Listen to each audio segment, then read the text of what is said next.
The train wreck in East Palestine, Ohio, sent toxic chemicals into the air and water. And for residents of this small Ohio community, the cleanup is just the beginning. But the political fallout, equally toxic, is only getting worse. And it has come to represent all that is wrong with American political discourse today. Well, you're in luck, because our Friday Nightcap is here to discuss all of it. Mara Escampo, anchor and managing editor of Revolt Black News. B.D. Wong, who I'm a super fan of, actor and director of the upcoming show, yes, I can say that, by another Nightcap fave, Judy Gold. Ron Insana is here. My dear friend, CNBC senior analyst, and George M. Johnson, author of All Boys Aren't Blue and We Are Not Broken. We got a lot to cover. Mara, I turn to you first, because I don't even know what to do with this.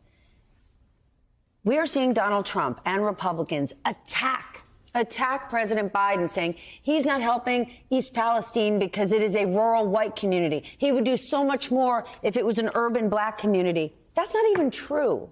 Yeah, and we're also having some people point out the fact that Trump had a hand in deregulating a lot of this. So as the investigation proceeds, there are questions about what went wrong and ultimately who's responsible and who's accountable. So politics does play a big role in this. We saw Pete Buttigieg being criticized for not showing up earlier. I think that's a fair criticism. I think that when something like this happens, you do want to show the community that it's a priority for you and that you care about them. But when it comes to accountability, which I think is a big part of this conversation right now, as it should be, when we're investigating what went wrong and what happened and who's ultimately accountable, the question when it comes to accountability is what kind of accountability will count? Because in cases like this, where you have these big companies, at the end of the day, they're going to be hit with a fine or with a civil settlement that is going to be small money to them. It's a rounding error. They spend more money lobbying than they will on fines. Absolutely. And for some of them, they build these fines into their budget. It's a line item. And so when you're talking about accountability, what can you implement that's going to actually matter? People are asking for criminal charges potentially if there are signs of criminal negligence.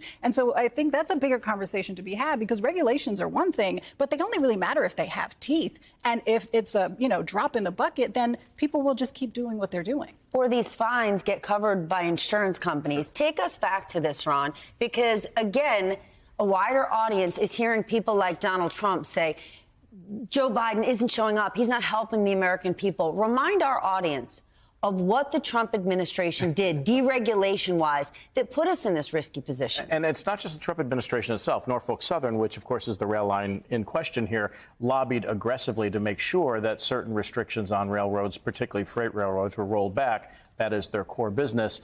And ProPublica did a fabulous job outlining the fact that Norfolk Southern itself had internal suggestions that would override existing security concerns and allow engineers and conductors to bypass concerns while a train was in motion. And if you saw any video of this train with flames coming out from underneath it, they ignored some of the warning signs that exist. So this is a multi-level problem that goes back to originally deregulation during the Trump era, when, by the way, we had thousands of train issues.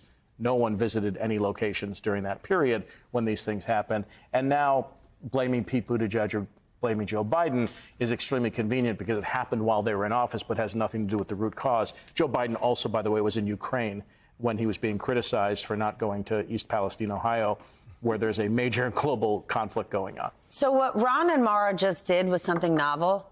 They told the truth. They told the truth to every person watching tonight. But there are millions of people who aren't watching.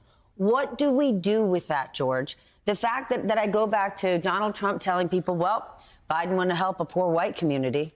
That's just not true, but lots of people think it is. Yeah, and I mean, it's nefarious. I mean, it's like, did Flint not also happen in the United States? Sure did. We're in a poor black community. I think what we have to do is, one, media bias is just a problem across the board.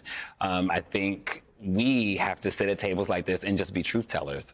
And we, unfortunately, is it going to go on certain ears who don't want to listen to the truth? Of course. Is it easy to try and make an incident like this a political battle of, again, like, oh, they didn't show up here and look what they're not doing? Yeah, of course it is. But at the end of the day, we are just watching American citizens who are struggling, who are having a very traumatic event happen to them. And at the end of the day, this cannot continue to be a politicized issue. It just has to be an issue where the work gets done. We have watched Republicans and Democrats battle on both sides of the aisle, and I think at this point, most Americans are just tired. They're just tired of hearing the rhetoric. They're tired of the fingers being pointed. They're tired of the fact that, like, yeah, Trump goes down there and it's like, okay, like, we literally know you deregulated this stuff. Like, it's so easy to call out. Like, part and parcel of the problem of this happening is because of something that you did. And so to point the finger at the other side, and then the other side's like, oh, but we're doing this and we're doing that. Look at us drinking the water with them. It's all political fodder at some point, and it's just like, what are we going to do to actually sit here, tell the truth, and actually just get the work done at some point? Stephanie, if I may, at the ground level, there should be an Erin Brockovich moment here somewhere. She's there right now. Yeah, and Alan Shaw, who is the CEO of Norfolk Southern, said the water is safe, and he would let his kids drink it. Well, he should go live there for a year and have his family drink the water and live in the community that just was, in fact, ensconced in this issue, where at least some reports are suggesting 43,000 animals have died within 5 miles of the event. So if it's that safe, you wouldn't have 43,000 animals dropping dead of toxic exposure. So I think there has to be a multi-layered approach to remediating these problems, starting on the ground and then working all the way back towards the regulatory environment. But what's happened in America, BD? Because when horrible disasters, when accidents, when tragedies would happen, that used to bring people. It used to bring humanity together. Yet somehow this is highly politicized when people's lives and livelihoods are at risk. People who don't care about politics, they just want to drink clean water. Well, I don't know exactly how that happened, but here we are. It's like the difference between people listening to each other and responding to something in a real way, direct way, and having the agenda or the need to achieve something based upon their actions. And to me, it's all so much performance and so much people acting in a way to elicit a response from their constituents so that they can continue to be popular with them or whatever that is. And I find that so sad and confusing, actually. I don't think, I mean, it's not at all related to actually solving the problem. But we say we have to get better, we have to do the work. When are we going to do that, right? If you think this is bad, something that should bring us together, wait until we see Tucker Carlson release some of the 44,000 hours of video he personally received from the Speaker of the House. Wait until you see how toxic and divided we are then. Yeah, well, that's going to be especially dangerous because having had access to that footage is going to legitimize whatever he comes out with. Not to say that his findings will be legitimate, but he will have the cover of saying, well, I have screened all this material. I've seen these hours and hours of footage, and I can tell you that this is the case. And that is incredibly dangerous. You know, if we're talking about the video that Tucker Carlson has access to, this is tied to the January 6th insurrection. So Speaker McCarthy is now providing him with all of it. This is video that we should remind people that the House panel investigating January 6th, the House committee investigating January 6th, had to negotiate with the Capitol Police about how to get access to it and sit in the locked room to review it. And now Tucker Carlson is going to have unfettered access to it.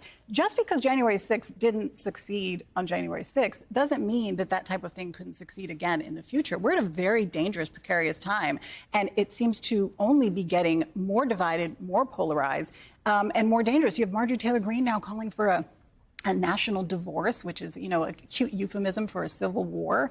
So it's a really, really dangerous time. And at the root of it is what you're speaking to with what we're seeing happening in Ohio is just this polarization and this politicization about everything, even human tragedy. But didn't we think the midterms was a clue to Washington, D.C. that said America is done with this? Let's get to work. You're talking about doing the work, and that's what the midterms asked for, but it's not what we're delivering, at least not what our lawmakers are.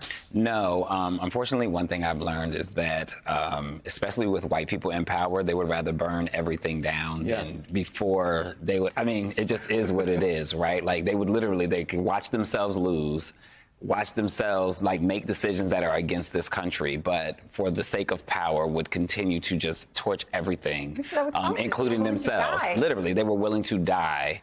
And also claim that they're oppressed. So it's like a very interesting thing that's happening. Again, like even when you hear, like you said, the message of Trump saying like, oh, this is a rural white town, it's like, white people in this country specifically are so dead set on wanting to be oppressed. It is the one thing that they cannot be. Not all. Not all. But I mean, but even still, right? Like, all white people will benefit from it, right? And so, like, but they're so dead set on trying to prove that there is an oppression that is happening that it becomes this political issue. That's how January 6th happened. There was a group of people who literally rioted because they felt they were oppressed and didn't realize the richest people in this country are probably their cousins. But they rioted also because they were told lies over and over and over. And it's clear that's not changing. No, and the risk with respect to the footage from January 6th is multifold. Number one, you're giving away security camera footage that would allow something like January 6th to go farther than it did.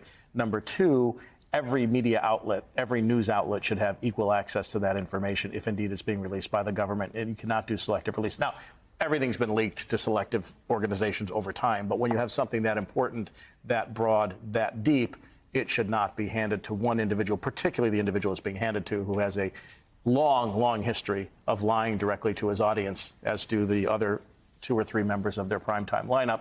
This is something that we should all have access to and be able to vet on our own. But to me, it's not just about Tucker Carlson. To me, it's about Kevin McCarthy and about how he has on his list of privileges this ability to give all of this footage to Tucker Carlson or whoever he gives it to.